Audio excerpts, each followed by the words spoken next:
Question है और friends आगे कौन सा क्वेश्चन पूछा जा सकता है, इंपोर्टेंट है, पूछा जा सकता है MS सुब्बुलक्ष्मी।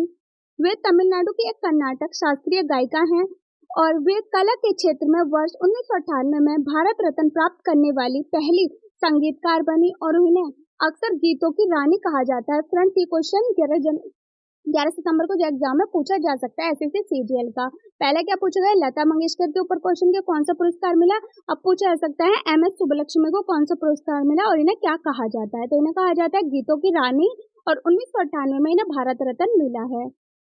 नेक्स्ट है पंडित रविशंकर। पंडित रविशंकर को क्या मिला है, इन्हें कला के क्षेत्र में वर्ष 1999 में भारत रत्न मिला है। कब मिला है इन्हें भारत रत्न, 1999 में, और कला के क्षेत्र में मिला है पंडित रविशंकर को पुरस्कार।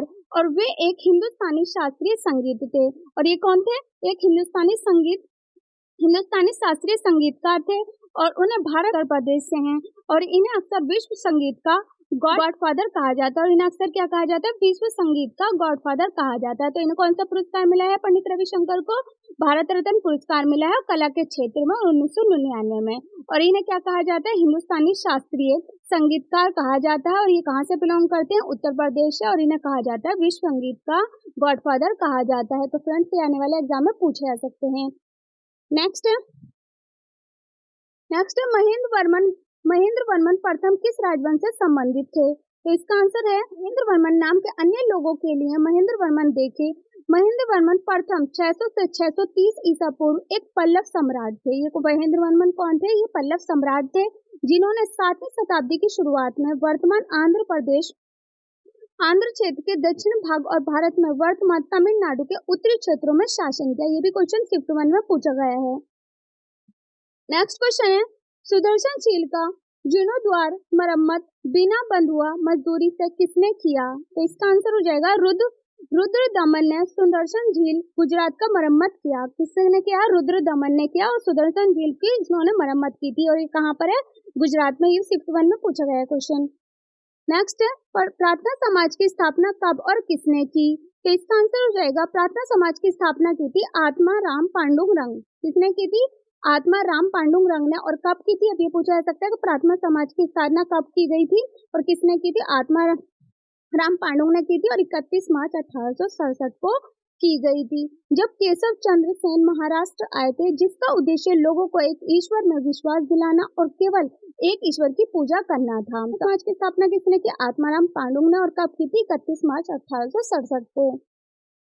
अब पूछे जा सकते हैं फ्रेंड्स, जो 11 सितंबर को एग्जाम है उसमें पूछे जा सकते हैं कि प्रमुख समाज ब्रह्म समाज की स्थापना की राजाराम मोहन राय ने और कब की गई थी, 1828 में कलकत्ता में की गई थी। ये पूछा जा सकता है 11 सितंबर को जो आपका एग्जाम है एसएससी सीजीएल का। और पूछा जा सकता है सत्य शोधक समाज की स्थापना किसने की, ज्योतिबा फुले ने की 1873 में। सभी वेरी वेरी इंपॉर्टेंट आने वाले एग्जाम में पूछे जा सकते हैं। तो फ्रेंड्स जो शिफ्ट 1 में पूछे गए हैं और जो आने वाले एग्जाम में पूछे जा सकते हैं वे मैंने सभी क्वेश्चन करा रखे हैं इसमें, तो इसलिए वीडियो को लास्ट तक देखें। आत्मसभा की स्थापना किसने की, राजाराम मोहन राय ने। और कब की थी, 1815 में कलकत्ता में की थी। रामकृष्ण मिशन की स्थापना किसने की, स्वामी विवेकानंद ने। और कब की थी, 1 मई 1897 को। और सर्वश्रेष्ठ ऑफ इंडिया सोसाइटी की स्थापना किसने की, गोपाल कृष्ण गोखले ने। और कब की थी, 1905 में। ब्रह्म समाज की स्थापना किसने की, राजा राम मोहन राय ने। और 28 में कलकत्ता में की थी। और धर्म समाज की स्थापना किसने की, राधा कांत देव ने। 1829 में कलकत्ता में की थी। तो फ्रेंड्स सभी वेरी वेरी इंपॉर्टेंट हैं, इनको सभी को कर लेना, पूछे जा सकते हैं।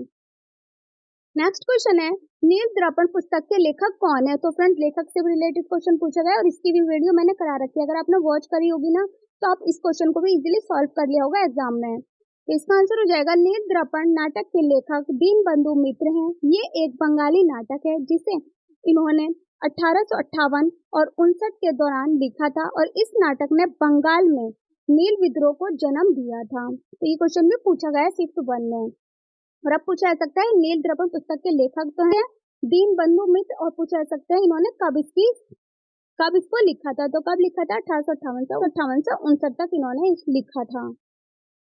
नेक्स्ट क्वेश्चन है, निम्नलिखित में से कौन सा अनुच्छेद 32 के बराबर है? तो फ्रेंड्स इसकी भी आर्टिकल से रिलेटेड भी मैंने 3 वीडियो करा रखी है फ्रेंड्स, अगर आपने वो भी वॉच कर ली होंगी तो इस क्वेश्चन को भी आपने इजीली सॉल्व कर लिया होगा। आर्टिकल से रिलेटेड भी मैंने प्लेलिस्ट बना रखी है और आने वाले एग्जाम के लिए प्रिपरेशन करना चाहते हैं तो उस वीडियो को भी देख लें फ्रेंड्स। आर्टिकल से रिलेटेड, ऑथर से रिलेटेड, इन सभी से रिलेटेड क्वेश्चन पूछे गए हैं एग्जाम में और आने वाले एग्जाम में भी क्वेश्चन पूछे जा सकते हैं।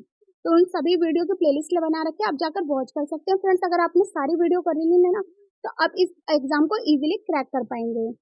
तो इसका आंसर हो जाएगा अनुच्छेद 32 का उद्देश्य मूल अधिकारों के संरक्षण के लिए गारंटी पर हावी सुलभ और संक्षेप उपचारों की व्यवस्था करना है और भारतीय संविधान के अनुच्छेद 226 अनुच्छेद 32 के समान नहीं है, लेकिन ये भी एक ऐसा अनुच्छेद है जिसके तहत उच्च न्यायालय को अधिकारों की रक्षा के लिए रिट जारी करने का अधिकार है। पूछा गया आर्टिकल 32 में। नेक्स्ट क्वेश्चन है, लठमार होली किस राज्य में मनाई जाती है? तो इसका आंसर हो जाएगा लठमार होली भारत के उत्तर प्रदेश राज्य में मथुरा के पास बरसाना और नंदगांव में प्रसिद्ध है और ये त्योहार होली से लगभग एक सप्ताह पहले मनाया जाता है और बरसाना में महिलाएं रंगों से भिगोने के लिए नंदगांव के पुरुषों के लठियां बरसाती हैं। किस पर लठियां बरसाती हैं? पुरुषों पर। ये भी क्वेश्चन मैंने फ्रेंड्स करा रखा है, अगर आपने वीडियो देखी होगी इससे भी रिलेटेड मैंने क्वेश्चन करा रखे हैं, तो ये भी क्वेश्चन शिफ्ट 1 में पूछा गया है। नेक्स्ट क्वेश्चन है, भारत का सबसे पुराना और पहला गोल्फ क्लब कौन सा है? तो इसका आंसर हो जाएगा अंग्रेज इस खेल को भारत लाए थे। कौन लाए थे इस खेल को? भारत लाए थे अंग्रेज, और इसने ब्रिटिश अधिकारियों, भारतीय राजघरानों और प्रमुख व्यापारियों सहित कुलीन वर्ग के बीच जल्दी ही लोकप्रियता हासिल कर ली और भारत में पहला golf club royal Kolkata golf है। कौन सा है? रॉयल कोलकाता गोल्फ है और ये कब खेला गया था? 1829 में इसकी स्थापना की गई थी, जो इसे यूनाइटेड किंगडम के बाहर सबसे पुराना गोल्फ कोर्स में से एक माना जाता है। तो भारत का सबसे पुराना गोल्फ कौन सा है? कि रॉयल कोलकाता गोल्फ, और कब स्थापना की गई थी? 1829 में, और जो यूनाइटेड किंगडम के बराबर सबसे पुराना गोल्फ कोर्स में एक बनाता है। नेक्स्ट क्वेश्चन है, बिहार किसान सभा कब बनी थी? तो इसका आंसर हो जाएगा बिहार में किसान सभा की स्थापना हुई थी 1929 में और इसकी स्थापना स्वामी सहजानंद सरस्वती ने की थी। फ्रेंड्स, अब क्वेश्चन पूछा जा सकता है कि बिहार किसान सभा की स्थापना किसने की थी? तो किसने की थी? स्वामी सहजानंद सरस्वती ने की थी और कब की थी? 1929 में, और इसका मकसद किसानों की सहायता को संगठित करना जो जमींदारों के कब्जे के अधिकारों के अत्याचार से परेशान थे। नेक्स्ट क्वेश्चन है, पंडित विश्व मोहन भट्ट को किस एल्बम के लिए ग्रैमी पुरस्कार दिया गया? प्रेस पुरस्कार से रिलेटेड भी मैंने अलग से वीडियो करा रखी है और उसकी प्लेलिस्ट भी बना रखी है। आने वाले एग्जाम के लिए वेरी वेरी इंपोर्टेंट है, ऐसे रिलेटेड भी क्वेश्चन पूछा गया है, इसीलिए सारी वीडियो को कर लेना। और कल 11 घंटे की महामैराथन आने वाली है सुबह 8 बजे, तो 8 बजे जरूर जुड़े।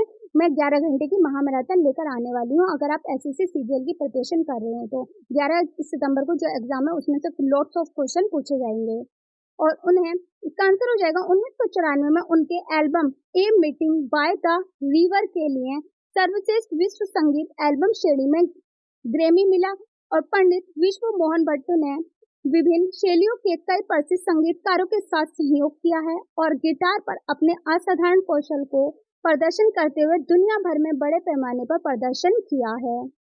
नेक्स्ट क्वेश्चन में भारत में दालों का सबसे ज्यादा उत्पादन किस राज्य में होता है?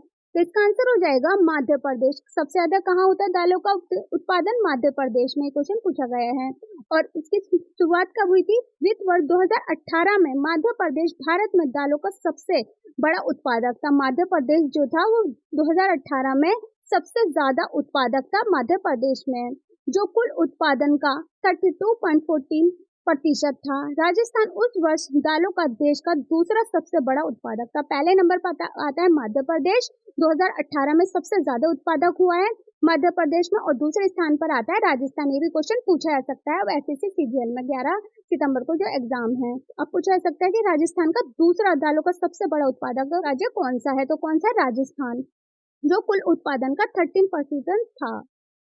नेक्स्ट क्वेश्चन है, इनमें से कौन सी रेडॉक्स रिएक्शन नहीं है? ये भी क्वेश्चन करा रखा है अगर आपने वीडियो वॉच करी होगी। तो विटने रेडॉक्स अभिक्रिया वे होती है, redox reaction involve the simulation और ऑक्सीडेशन एंड रिडक्शन, जिसमें ऑक्सीकरण और अपचयन एक साथ होता है। रेडॉक्स अभिक्रिया के कुछ उदाहरण हैं लोहा अयस्क से लोहे का निष्कर्षण और जीवाश्म ईंधन का दहन। ये भी क्वेश्चन पूछा गया है शिफ्ट 1 में। नेक्स्ट क्वेश्चन है बीसीसीआई का हेडक्वार्टर कहाँ है, ये क्वेश्चन पूछा गया है। तो बीसीसीआई का हेडक्वार्टर है मुंबई में। और फ्रेंड्स अब इसकी फुल फॉर्म पूछे जा सकते हैं कि बीसीसीआई की फुल फॉर्म क्या है, तो board of control for cricket in India. और इसकी स्थापना कब की गई है, दिसंबर 1928 में।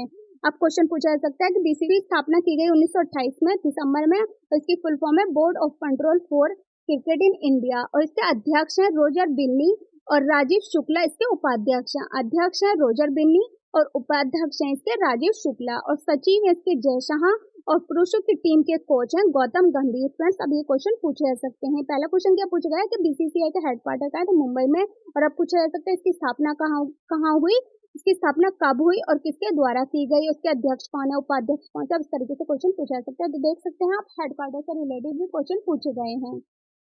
नेक्स्ट क्वेश्चन है भारत में प्रोजेक्ट टाइगर कब शुरू किया गया, तो इसका आंसर हो जाएगा 1 अप्रैल 1973 को शुरू किया गया था। और ये जिम कॉर्बेट राष्ट्रीय उद्यान से शुरू किया गया था, जो उत्तराखंड में स्थित था। इसे भारत सरकार के केंद्रीय पर्यावरण, वन और जलवायु परिवर्तन मंत्रालय के तहत शुरू किया गया था। नेक्स्ट क्वेश्चन है 2021 में टाइम मैगजीन ने किस भारतीय को फीचर किया था, तो इसका आंसर हो जाएगा प्रधानमंत्री मोदी, बंगाल की CM Mamata Banerjee, serum institute के सीईओ आदर पूनावाला उन कुछ भारतीयों में शामिल हैं जिन्हें टाइम मैगजीन के 2021 के 100 सबसे प्रभावशाली लोगों की सूची में शामिल किया गया है। इन्हें सबको शामिल किया गया है 2021 के टाइम मैगजीन में। नेक्स्ट क्वेश्चन है 2023 तक तमिलनाडु के सीएम का कार्यभार किसने संभाला, तो इसका आंसर हो जाएगा वर्तमान के एम के स्टालिन ने। और कब संभाला कार्यभार, 7 मई 2021 को। नेक्स्ट क्वेश्चन है किसी कृषि क्षेत्र के जनसंख्या घनत्व को शारीरिक घनत्व या वास्तविक जनसंख्या घनत्व कहा जाता है। तो फ्रेंड्स आप देख सकते हैं कृषि से रिलेटेड भी क्वेश्चन पूछा गया है। मैंने इकोनॉमिक्स की भी वीडियो करा रखी है और उसकी प्लेलिस्ट भी बना रखी है, आने वाले एग्जाम के लिए वॉच कर सकते हैं। देख सकते हैं कृषि से रिलेटेड भी क्वेश्चन पूछा गया है एग्जाम में। तो इसका आंसर हो जाएगा शारीरिक घनत्व या वास्तविक जनसंख्या घनत्व कृषि योग्य भूमि के प्रति इकाई क्षेत्र में लोगों की संख्या है। और एक उच्च शारीरिक घनत्व से पता चलता है कि उपलब्ध कृषि भूमि का अधिक उपयोग किया जा रहा है और कम शारीरिक घनत्व वाले देश की तुलना में जल्द ही अपनी उत्पादन सीमा तक पहुंच सकता है। नेक्स्ट क्वेश्चन है, लास्ट क्वेश्चन है जीके जीएस के क्वेश्चन पूछे गए शिफ्ट 1 में। और आने वाले एग्जाम के लिए अगर वीडियो वॉच करना चाहते हैं, वेरी वेरी इंपॉर्टेंट है सभी वीडियो, इसीलिए आने वाले एग्जाम के लिए इन सभी वीडियो को वॉच कर सकते हैं, जो आपका 11 सितंबर को एग्जाम है। माइक्रो फाइनेंस का स्वनियामक निकाय कौन है, तो इसका आंसर हो जाएगा साधन माइक्रो फाइनेंस और इम्पैक्ट फाइनेंस संस्थाओं का एक संघ है। ये माइक्रो फाइनेंस संस्थाओं के लिए आरबीआई द्वारा नियुक्त स्वनियामक संगठन है, मतलब एसआरओ है। तो फ्रेंड्स ये पूछे गए जीके जीएस के क्वेश्चन शिफ्ट 1 में। और अगर आप रीजनिंग के क्वेश्चन जानना चाहते हैं या इंग्लिश के या आप मैथ के क्वेश्चन जानना चाहते हैं, तो आप मुझे कमेंट्स बॉक्स में लिखकर बताएं, मैं नेक्स्ट वीडियो बनाकर दे दूंगी। ये सभी क्वेश्चन पूछे गए हैं। और आने वाले एग्जाम के लिए प्रिपरेशन करना चाहते हैं तो मेरी सभी वीडियो देख सकते हैं, और मैंने सभी वीडियो की प्लेलिस्ट बना रखी है। सभी क्वेश्चन वेरी वेरी इंपॉर्टेंट है। अगर आपने सारी वीडियो कर ली तो आप एसएससी सीजीएल का जो एग्जाम है क्रैक कर पाएंगे प्रीलिम्स। नेक्स्ट तो फ्रेंड्स वीडियो पसंद आ रही तो वीडियो को लाइक एंड सब्सक्राइब करना ना भूलें, साथ में बेल आइकन को प्रेस करें ताकि हर वीडियो के लेटेस्ट अपडेट आपको टाइम पर मिल जाए। और मेरी वीडियो कैसी लगी कमेंट्स बॉक्स में लिखना मत भूलना। और आपको नेक्स्ट कौन से टॉपिक पर वीडियो चाहिए मुझे कमेंट्स बॉक्स में लिखकर बता सकते हैं। और मेरी वीडियो कैसी लगी कमेंट्स बॉक्स में लिखना मत भूलना।